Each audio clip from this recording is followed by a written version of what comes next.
Assalamualaikum warahmatullahi wabarakatuh. Perkenalkan, nama saya Nanda Fatika Sari. Saya dari kelas A4 Manajemen semester 2 dari Universitas Wahid Hasim Semarang. Di sini saya akan menjelaskan beberapa bukti transaksi dari UD Elektronika. Selamat menyimak. Semoga memahami. Di sini yang pertama saya akan menjelaskan di sini kan terdapat perintah penarikan cek dari PT Dunia Elektronika ditujukan kepada PT Dunia Elektronika maksudnya. Tujuannya untuk pembayaran utang dagang yaitu sebesar Rp8.400.000. Karena kita mengeluarkan cek, otomatis kas kita kan berkurang. Nah, makanya nanti masuknya ke jurnal pengeluaran kas. Ayat jurnalnya yaitu karena kita kan tadi tujuannya untuk membayar utang, maka ayat jurnalnya utang dagang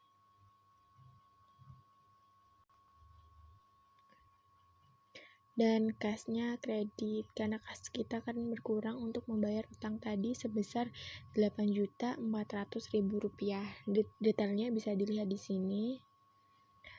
Setelah mencatat di jurnal pengeluaran kas, langkah selanjutnya kita mencatat ke buku cek.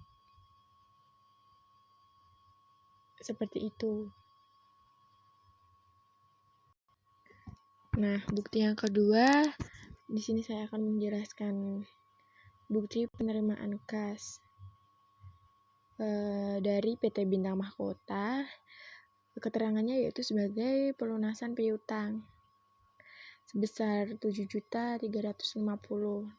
Nah, yang pertama, karena ini penerimaan kas, maka maksudnya ke jurnal penerimaan kas karena kita menerima uang sebesar ini tadi. Jurnalnya di jurnal penerimaan kas yaitu yang pertama, kasnya di debit karena kita menerima kas, kan kas kita bertambah jadi debit. Terus sebelumnya kan ini terdapat faktur atau enggak bisa dilihat di nota sebelumnya, bukti transaksi sebelumnya bahwa pasti Bintang Mahkota ini dulu membeli barangnya dari UD Elektronika pasti secara kredit, maka dia mendapatkan potongan penjualan sebesar 2%. Ini karena mungkin di transaksi sebelumnya terdapat termin sebesar 2% dan PT Bintang Mahkota ini membayar piutangnya sebelum 10 hari setelah tanggal transaksi, makanya dia mendapat potongan sebesar 2%. Nah, jadi potongannya kalau di total hasilnya menjadi Rp150.000 dan berarti kan ini kan tadi keterangannya sebagai pelunasan piutang. Kan otomatis piutangnya si Bintang Mahkota ini udah nggak ada lagi, jadi dicatatnya di kredit karena udah dilunasin seperti itu. Nah, detailnya bisa dilihat di sini sebesar 7.500.000 ya, karena utang aslinya, pembelian aslinya yaitu 7.500.000, tetapi mendapatkan potongan sebesar 150.000 ini. Seperti itu. Langkah kedua yaitu mencatat ke buku pembantu piutang. Dicari di halamannya yaitu namanya pada PT Bintang Mahkota dan keterangannya nanti pelunasan piutang di kredit sebesar 7.500.000. Seperti itu. Nah, yang ketiga di sini saya akan menjelaskan di sini ada nota penjualan ya dari UD Elektronika kepada PT Cahaya Baru. Yang artinya PT Cahaya Baru ini membeli barang ke kita. Ini pembeliannya penjualannya secara kredit ya. Kenapa bisa secara kredit? Karena bisa dilihat di sini ada nomor fakturnya dan terdapat terminnya.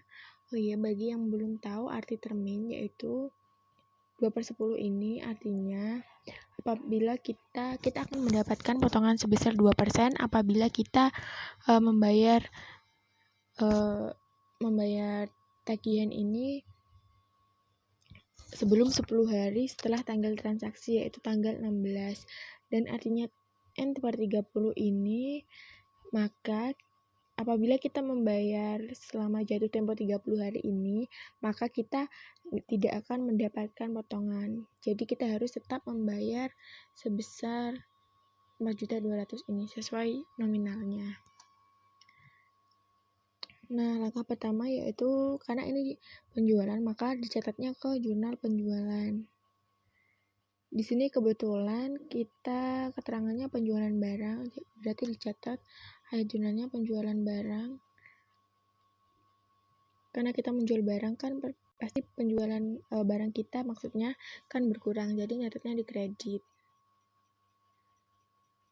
Terus kan ini kan tadi pembeliannya secara kredit ya, berarti kan kita akan mendapatkan piutang karena dari PT Cahaya Baru ini belum membayar, jadi dicatatnya ke piutangnya debit. Seperti itu, nominalnya sebesar ini 4.200.000, seperti itu. Langkah kedua yaitu dicatat ke buku pembantu piutang. Dicatat ke buku pembantu piutang. Pada PT Cahaya Baru ini nyatetnya keterangannya penjualan sebesar 4.200.000, seperti itu.